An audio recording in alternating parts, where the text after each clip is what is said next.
The Knicks couldn't hold off LeBron and the Lakers last night, losing 129 to 123, and the Kings returned to the Garden for the first time in 3 years.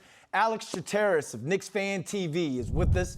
Talk about Bron's return and some of the interesting storylines coming out of last night. All right, Alex, you got the smile right now, but you weren't smiling at the end of the game yesterday. Knicks fans are just blowing up my Twitter timeline. So give us your good, bad, and ugly from last night. What are your thoughts from that game? Well, Brandon, I'm smiling because I'm get to talk to you today about the New York Knicks. So thank you for having me on as always. No problem. Now, again, to the good, bad, and the ugly. Woo! Let's start off with the good, all right? Because the one thing I could say with this team right now is that Jalen Brunson is him. He's worth every single dollar, every single penny that the New Yorks gave him this offseason. And you see by the way that he's just able to play in just those critical moments, right? Down the stretch of the game, and I should say, before even the stretch of the last fourth quarter. Second half, he has 18 points. Now, when you get to the fourth quarter, he's hitting his free throws. He's drawing charges on Anthony Davis to give us the last-second shot to see if we could seal this game. So with someone like that who's been constantly showing throughout the entire season that you can rely on him in these moments, absolutely great. That's one of the good, as well as Emmanuel Quickly and Quentin Grimes, too, because you're starting to see their development and how impactful for they are on this team, and it's just great stuff to see from a development standpoint.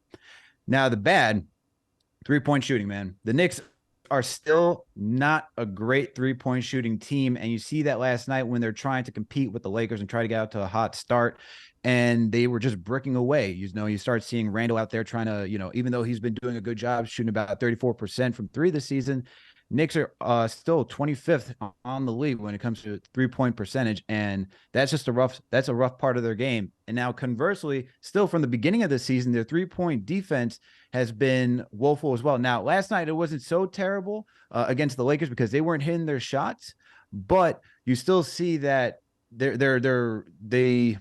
what is the word? Like, they're still trying to defend the three. They gave up some crucial threes, especially to Brown Jr. at the end of the moment, and they're not rotating quickly enough. So you start to see that, and that's where they need to get better, because allowing guys like that, doesn't matter who it is in the NBA, if you're giving anyone a shot from three-point range, there's a good chance they're going to make it.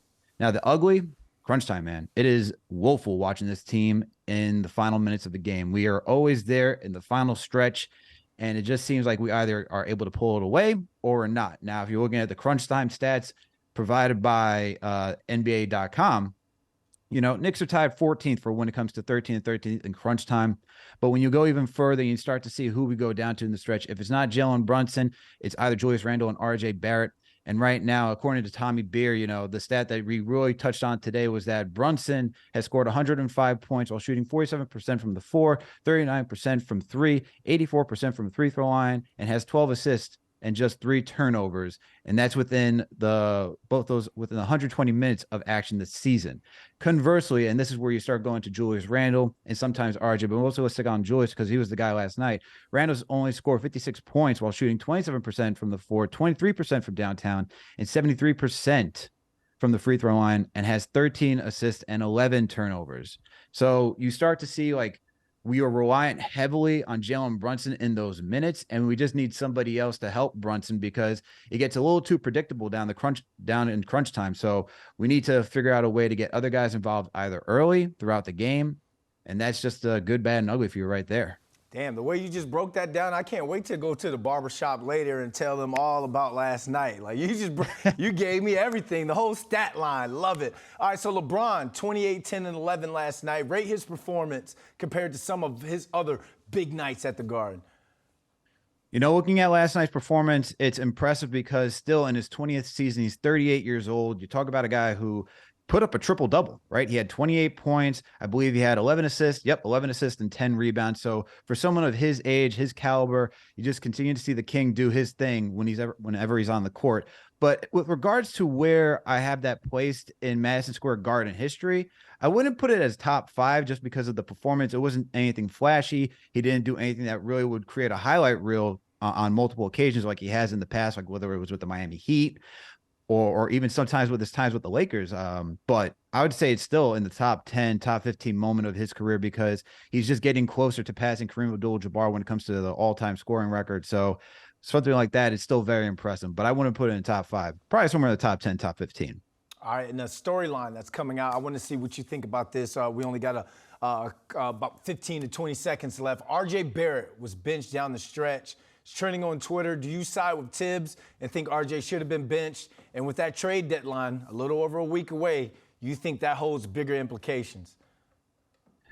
With the trade deadline coming, so let me start off with, yes, I do think that benching RJ was appropriate last night because his defense wasn't there. Offense was just, even though he tried to get it going within the third and fourth quarter of last night, I felt like he could have done a better overall game. But defensively, he was just not there when we needed him in critical moments. He's taken a step back from last season as being one of our better defenders for this team. So I wasn't against that, especially when you have Emmanuel Quickley and Quentin Grimes, who are your two top perimeter defenders. And Emmanuel Quickley, we're going to look at whether it's Grimes, who's part of the starting rotation, or Emmanuel Quickley. Usually it's been those guys who've been juggling back and forth in those moments in the fourth quarter, and Grimes is a starter. So no one's going to look at as Grimes losing his spot in the final moments, but it's going to be looked at as Emmanuel Quickley, who supplanted RJ last night. And to be honest, I'm fine with that because once again, you're talking about Emmanuel Quickley, who's one of your top players so far on this team.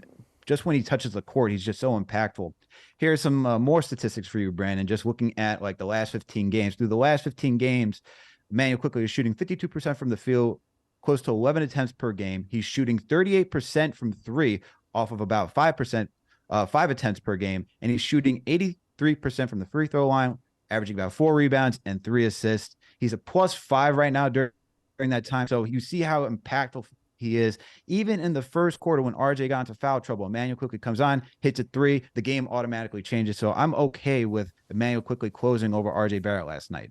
Now, with regards to the trade deadline, I hope it doesn't make that much of an impact for the front office to feel like they have to go out and go get someone like OG Anunoby and really just deplete their war chest, because I don't see OG as someone who's going to put you over that top. Maybe OG solidifies his team as a top 6 team to make the playoffs without having to go through the play-in, but I don't think he is that player that's really going to take you to that next level where you're competing with guys like the Celtics and the Philadelphia 76ers in a 7-game series, which really matters. I think this team, what the front office should do is complete the season with this roster, maybe do a little maneuvering around the edges. You got to move Cam Reddish just because of the situation here. See if you can go get another wing defender. As Ian Begley of SNY noted, Sadiq Bey is maybe someone that could be had. So maybe you go out there and add someone off the bench for wing depth. But as of right now, I don't really need to see major changes for the New York Knicks. I think they should finish the season right now and then figure out how to retool this offseason. All right, we're all caught up with Knicks basketball. Alex, thanks for joining us. Thank you, Brandon. Appreciate it.